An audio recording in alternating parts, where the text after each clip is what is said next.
तो hello students, आज आई hope आप लोग अच्छे होंगे। बीच में वीडियोस का जो है वो मैं नहीं अपलोड कर रहा था क्योंकि मेरा एग्ज़ाम्स था, तो उसका मैं प्रिपरेशन कर रहा हूँ। ठीक है, तो आई होप आप लोग जो होंगे वो बहुत अच्छे खासे मस्त होंगे, पढ़ रहे होंगे, क्योंकि मेन काम तो पढ़ने ही से चलेगा। ठीक है, तो आज इस वीडियो में हम लोग जो है डिस्कस करने वाले कुछ 10-12 क्वेश्चन है, क्योंकि मैं क्वाड्रेटिक इक्वेशन का लगभग थ्योरी और बहुत सारे क्वेश्चन करवा चुका हूँ।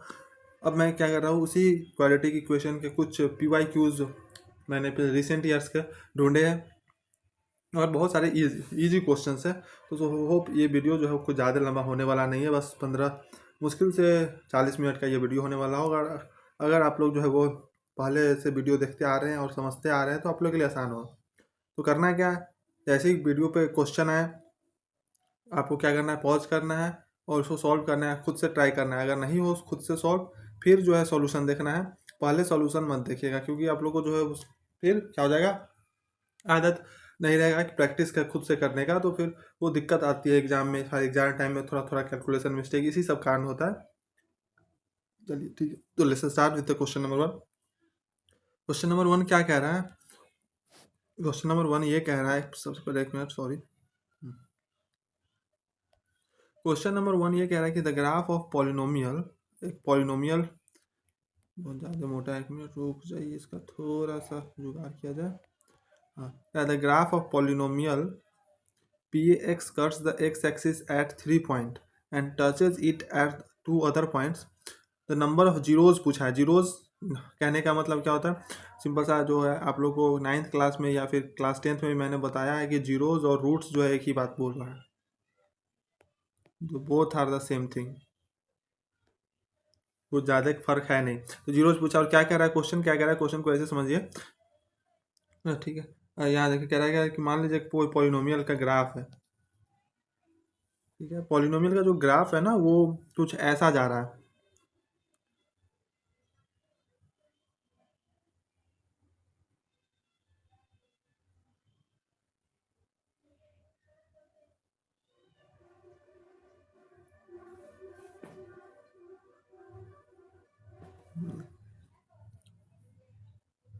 थोड़ा सा वो गड़बड़ हो गया, स्ट्रेट लाइन का नहीं बना, तो उससे कोई मतलब नहीं है। ग्राफ क्या कह रहा था ना कि वो जो है वो ग्राफ में क्वेश्चन में ये कह रहा था कि जो एक्स एक्सिस पॉलिनोमियल है, वो एक्स एक्सिस पे 3 जगह पे काट रहा है एक्स एक्सिस को, और 2 जगह पे टच कर रहा है। तो ले सपोज 3 जगह पे काट रहा है, यानी ये रहा हमारा intersection point with x axis, और ये रहा हमारा टचिंग पॉइंट जहाँ पे टच कर रहा है। तो ध्यान से देखिए कि जीरोज होता क्या था, तो वैसा वैल्यू जो जिसको पुट करने पर उस पॉलिनोमियल का जो है वो वैल्यू क्या आ जाए, जीरो आ जाए। तो पॉलिनोमियल का वैल्यू जीरो कहाँ का आ रहा है? तो पॉलिनोमियल का वैल्यू देखिएगा तो एक इस पॉइंट पे ले सपोज ये x1, ये x2, और ये हमारा पॉइंट x3 है, और ये पॉइंट हमारा x4 है। इधर निगेटिव एक्स एक्सिस होगा, लेकिन उससे कोई मतलब नहीं है, x5 है। तो इन x1, x2, x3, x4, x5 पे देखिएगा तो जो पॉलिनोमियल है वो वैल्यू जीरो दे रहा है। इट मीन्स कि यहाँ पे जो हम बोलेंगे तो नंबर ऑफ रूट्स क्या हो जाएगा, नंबर ऑफ रूट्स जो है वो 5 होंगे, क्योंकि 5 ऐसे वैल्यूज है जहाँ पे वो क्या कर रहा है, जीरोस दे रहा है।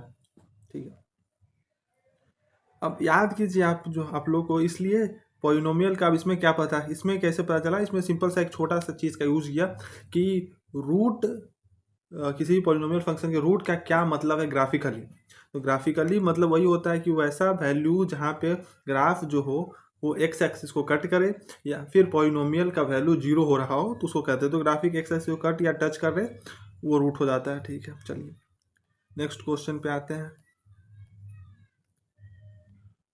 अब ध्यान से देखिए, नेक्स्ट क्वेश्चन वही है, इसमें ग्राफ बना के भी दे दिया। क्या the graph of polynomial function, the graph of a polynomial function polynomial P x is shown. पूछा नंबर ऑफ जीरोस, तो नंबर ऑफ जीरोस क्या होता है, जहाँ पे एक्स एक्सिस को कट करे या टच करे। ठीक है, तो कट क्या कर रहा है, देखिए यहाँ पे एक बार कट किया, फिर यहाँ पे एक बार कट गया, फिर यहाँ पे एक बार कट गया, बेसिकली 3। तो नंबर ऑफ जीरोस कितना हो जाएंगे, तो नंबर ऑफ जीरोस जो होंगे हमारे वो 3 हो जाएंगे। ठीक है, नंबर ऑफ जीरोस कितना हो जाएंगे, 3 हो जाएंगे। अच्छा, एक बात गौर कीजिए, एक बात गौर कीजिए, एक बात ध्यान से देखिएगा कि जैसे मैं आप लोगों को मैं अभी थोड़ा सा दिमाग में ख्याल आया तो सोचा बता दूं क्वेश्चन से। क्वाड्रेटिक में हम लोग क्या बोलते थे, क्वाड्रेटिक का जब ऐसा कुछ ग्राफ बनता था, ये एक्स एक्सिस को टच करता था, मान लीजिए यहाँ पे ये जो है थोड़ा सा ऊपर, हाँ, यहाँ पे जो है वो एक्स एक्सिस को टच करता हुआ जो ग्राफ जा रहा है इस पॉइंट पे, तो इसमें कितने रूट्स हैं, नंबर ऑफ रूट्स बताइए। ठीक है, तो वहाँ पर एक बात आती थी क्वाड्रेटिक में कि नंबर ऑफ रूट्स 2 होते थे, तो ये 2 होते थे, नंबर ऑफ रूट्स 2 है लेकिन both are the same root, इसलिए यहाँ पर ही ऐसा ग्राफ बनता था, टच करके जाता था। ठीक है, चलिए हम लोग जो है अब नेक्स्ट क्वेश्चन पे चलते हैं। नेक्स्ट क्वेश्चन में है कि कह रहा है कि नेक्स्ट क्वेश्चन पे आता है quadratic polynomial the product and the sum of whose zero. हमको क्या पूछ रहा है, हमसे पूछा है कि क्वाड्रेटिक पॉलिनोमियल निकालना है, मतलब वैसा क्वाड्रेटिक पॉलिनोमियल बताइए जिसका कि सम और प्रोडक्ट जो है 5 और 8 है respectively, product and sum 5 and 8 है respectively.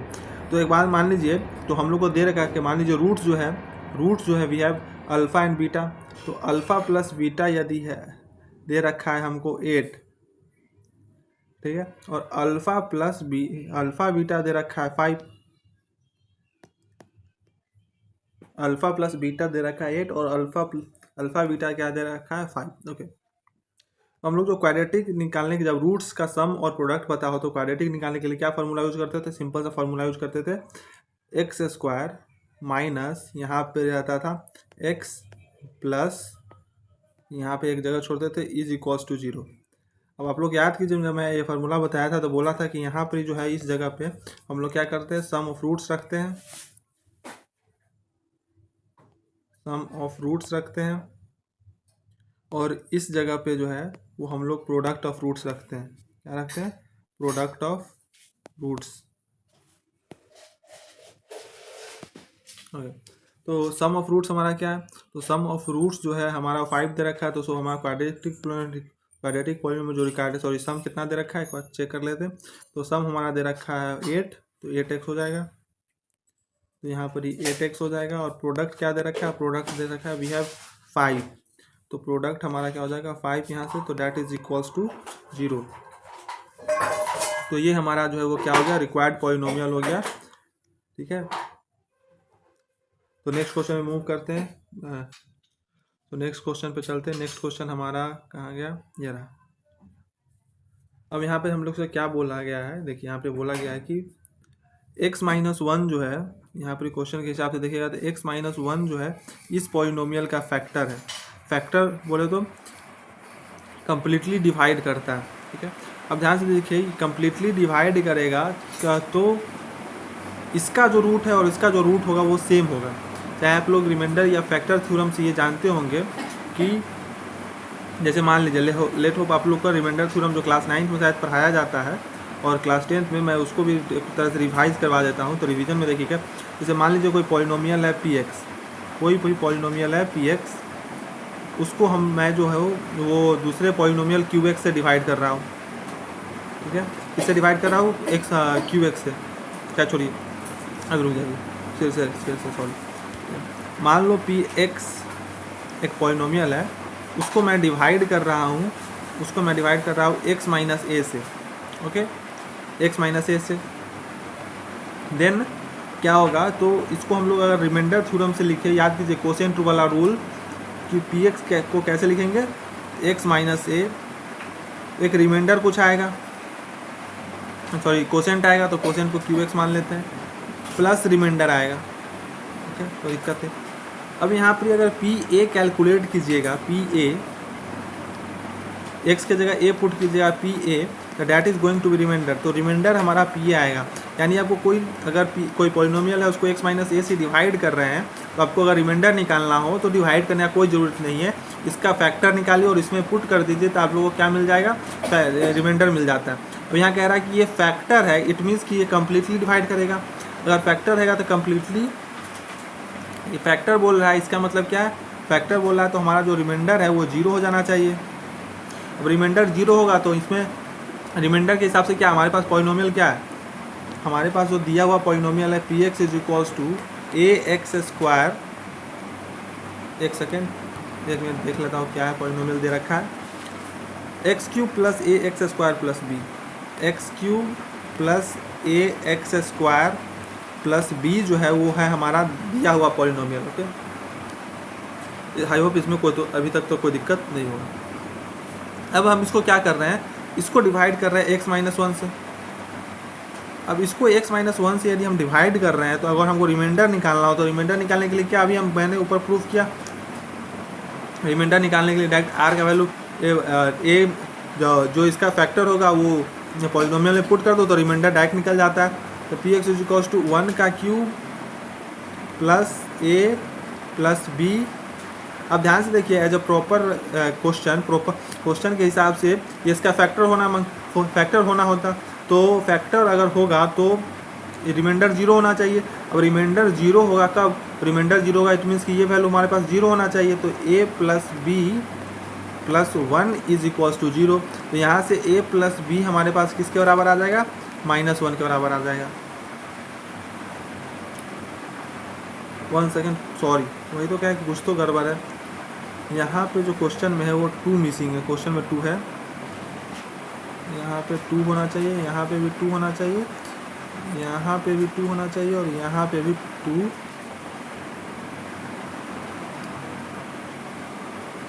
a plus 2b is equals to -1। Okay,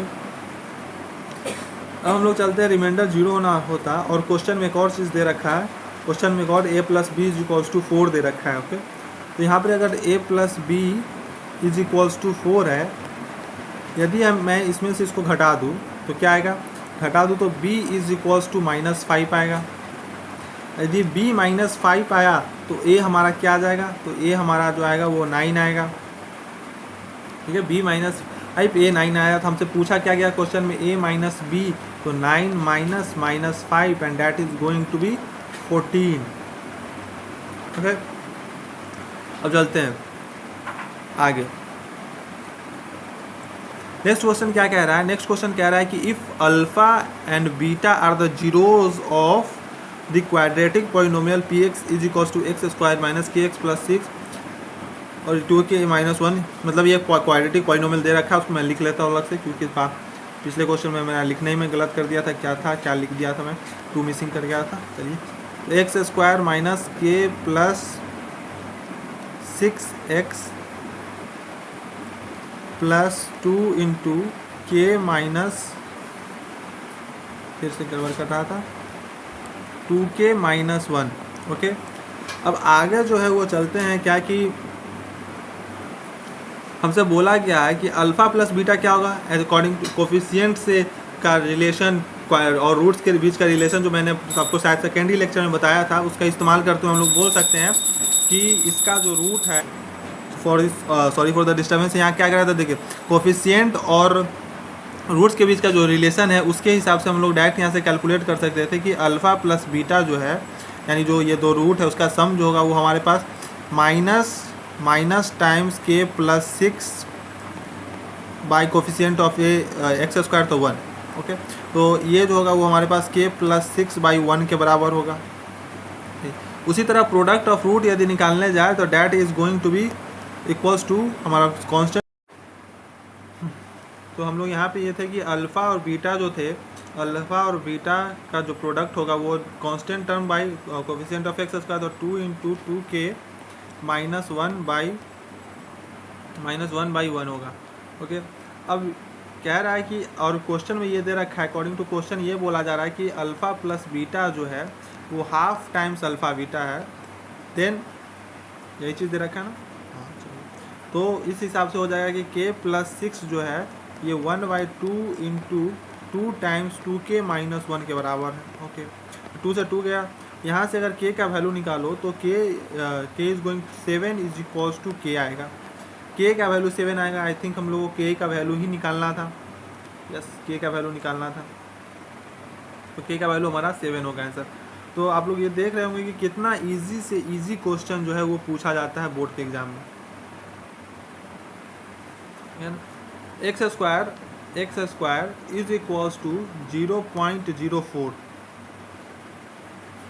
अब यहाँ पर ये देखिए इसका रूट क्या होगा, सिंपल सा इसका रूट होने वाला है। आप लोग को मैं पिछले बताया था कि अगर ऐसा इक्वेशन हो तो इसमें दो रूट आएगा। और दो रूट कौन कौन सा आता है, तो x इज इक्वल्स टू सबसे पहला तो 0.2 और x इज इक्वल्स टू -0.2। और इसका रीज़न जो है मैं पिछले कुछ वीडियोस से बताते आ रहा हूँ कि जब भी ऐसा इक्वेशन मिले x square is equals to 4 तो इसका बहुत बच्चा सिर्फ आंसर लिख के चले आते हैं 2, लेकिन इसका आंसर -2 भी होगा क्योंकि -2 भी इसको सेटिस्फाई कर रहा है।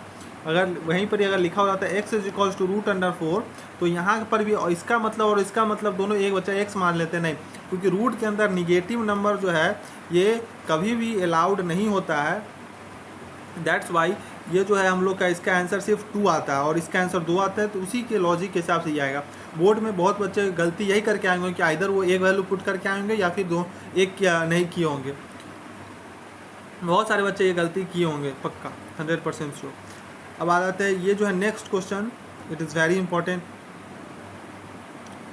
अभी क्या कह रहा है, in a flight of 600 kilometre and aircraft slow down due to bad weather. कह रहा है कि एक फ्लाइट है जिसको कि 600 किलोमीटर ट्रैवल करना है, बैड वेदर के कारण उसको स्लो डाउन हो गया, कोई भी रीज़न है, बस धीमा हो गया। तो उसका जो average speed of the trip was reduced by 200 kilometre per our. तो उसका जो पूरे ट्रिप का जो एवरेज एवरेज स्पीड था वो 200 किलोमीटर पर आवर से घट गया। तो टाइम फ्लाइट जो है 30 मिनट से जो है वो बढ़ गया। तो मान लेते हैं कि यदि उसको 600 किलोमीटर, जैसे मान लो ये एक पॉइंट था ए, ये एक पॉइंट है बी जो उसका फाइनल डेस्टिनेशन है। ओके, अब इस फाइनल और इनिशियल डिस्टेंस के बीच में वो 600 किलोमीटर जाना है। अगर 600 किलोमीटर जाना है और x स्पीड से जाएगा, अगर मान लो पहले केस के हिसाब से, अगर केस के हिसाब से नॉर्मल केस के हिसाब से मान लो अगर बैड वेदर नहीं होता और स्लो डाउन नहीं होता तो नॉर्मल स्पीड उसका x था, तो टाइम कितना लेता, तो टाइम लेता 600/x और टाइम कम लेता। जाहिर सी बात है क्योंकि स्पीड अगर कम ज़्यादा होगा तो टाइम कम लगेगा। वहीं पर अगर केस दूसरा जो है बैड वेदर का केस, उसमें क्या है कि उसमें स्पीड उसका x -200 200 किलोमीटर पर आवर से घट गया। अब जो टाइम लेगा that is going to be 200, sorry एक सेकेंड,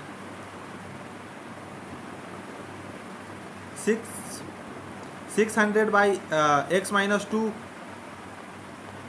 मान लो ये T1 है और ये T2 है। ओके, अब क्वेश्चन के हिसाब से एक और चीज़ दे रखा है, क्वेश्चन के हिसाब से दे रखा है कि टाइम ऑफ फ्लाइट जो है, मतलब कि उसका जो डिले हो गया वो आधा घंटा का डिले हो गया, हाफ एन आवर का वो उसका डिले हो गया। इट मीन्स कि T2 - T1 is equals to half an hour. Okay, अब यहाँ पे ध्यान से देखिए 600/x है, 600/x है और हम लोग जो स्पीड माने वो किलोमीटर पर आवर में माने, -600 ये x -20 क्योंकि T2 बड़ा होगा 200। ओके, अब यहाँ पे x is equals to 1/2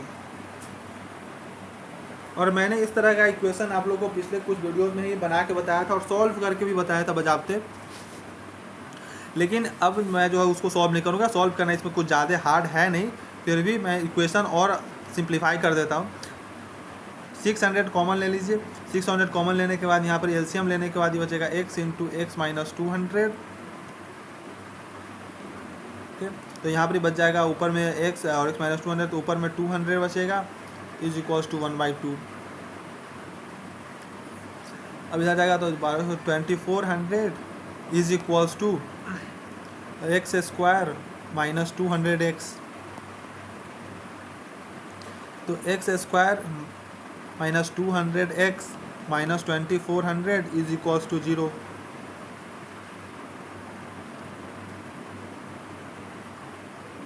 is equals to, एक सेकेंड बस, इज इक्वल्स टू 0। ठीक है, अब ये जो है 1/2 तो आ गया, इसको अब सिंप्लीफाई करने का काम बच रखा है, बस कुछ खास तो है नहीं इसमें। सिंप्लीफाई करने के लिए आपको क्या करना होगा, इधर HCF लेके, अगर आपको नहीं आ रहा प्राइम फैक्टराइज करके बना लीजिए। अगर फिर आपको डायरेक्ट क्लिक कर जा रहा है कि कौन सा नंबर लेंगे तो डायरेक्ट ही आ जाएगा, तो डू डैट। क्लिक नहीं कर रहा है, इसके आगे खुद का आप फैक्टराइज कर सकते हैं, फैक्टराइज हो गया।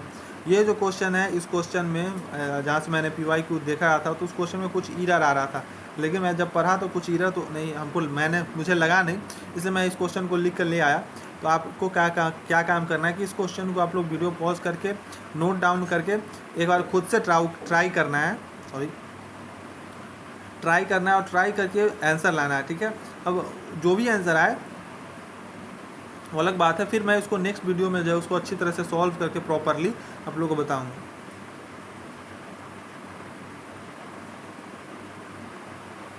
I think that was the last question ना, ये भी है सेम क्वेश्चन। आप देखेंगे कि कितना सिमिलर तरह के क्वेश्चन जो है आते हैं। इससे पीछे वाला क्वेश्चन वो एरोप्लेन घुसा दिया, अब इसमें ट्रेन ला दिया, बस वही सेम क्वेश्चन है, बाद बाकी सब थे। कह रहा है कि एक ट्रेन है जो कि 3 घंटा लेता है, कम 3 घंटा कम लेगा अगर जर्नी ऑफ 600 किलोमीटर के लिए, अगर उसका स्पीड जो है 10 kilometre, if the speed of the slow train is 10 kilometre per our less than that of the fast train.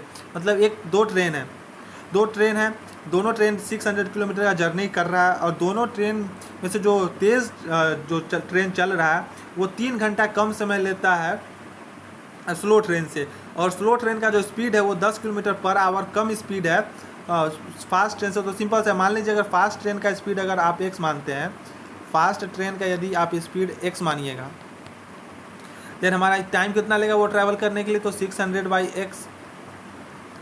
वहीं पे यदि स्लो ट्रेन का स्पीड क्या हो जाएगा, फिर टी फास्ट लिख देता है, स्लो ट्रेन का स्पीड क्या हो जाएगा, स्लो ट्रेन का स्पीड, क्योंकि क्वेश्चन के हिसाब से फास्ट ट्रेन से 10 किलोमीटर पर आवर कम है, तो x-10। तो स्लो ट्रेन जो है वो कितना टाइम लेगा, तो 600/x-10।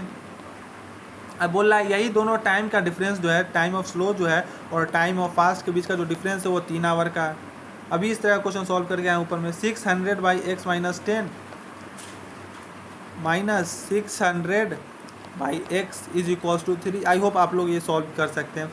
ये डायरेक्टली अगर देखा जाए तो सॉल्व कर सकते हैं। 3 से ये जाएगा, ये भी जाएगा, ये भी जाएगा 200 टाइम्स में 200। तो यहाँ कुछ इक्वेशन ऐसा बन जाएगा, 200 कॉमन ले लीजिएगा, 200 कॉमन लेने के बाद जो है वो बच जाएगा आपको इधर x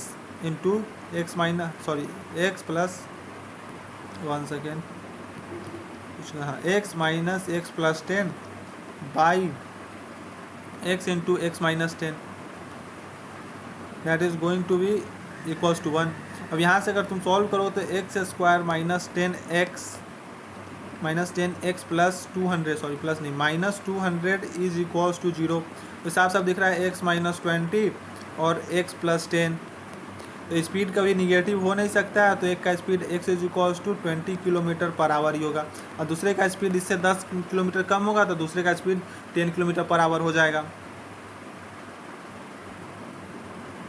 अब इस तरह क्वेश्चन मैं ऊपर में आप लोग को बताया हूँ कि ये भी आप लोग के लिए होमवर्क हो जाएगा कि quadratic polynomial sum of whose zeros is -5 and their product is 6 दे रखा है, तो डायरेक्टली आप फार्मूला लगा के बना सकते हैं, या फिर तो डायरेक्ट है कि x² सम पता होता है तो minus sum of the root, तो -5 into x plus product of root is equal to 0, ऐसा ही डायरेक्ट आ जाएगा ये। तो अब इस एग्ज़ाम में स्टेटमेंट वगैरह लिख के बनाना होता है, वो अलग बात है, ठीक है।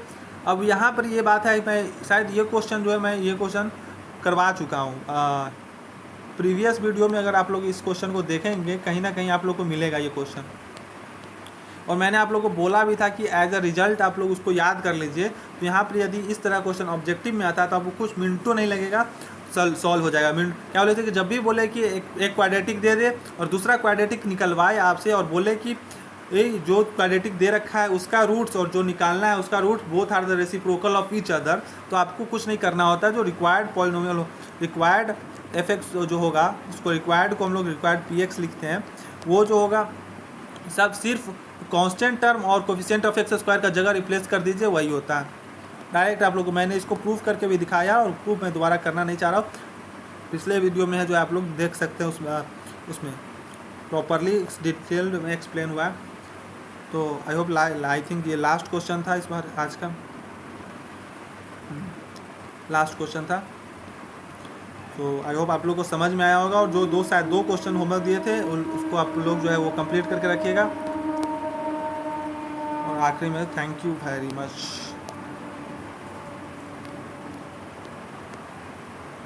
ठीक है, चलिए बाय।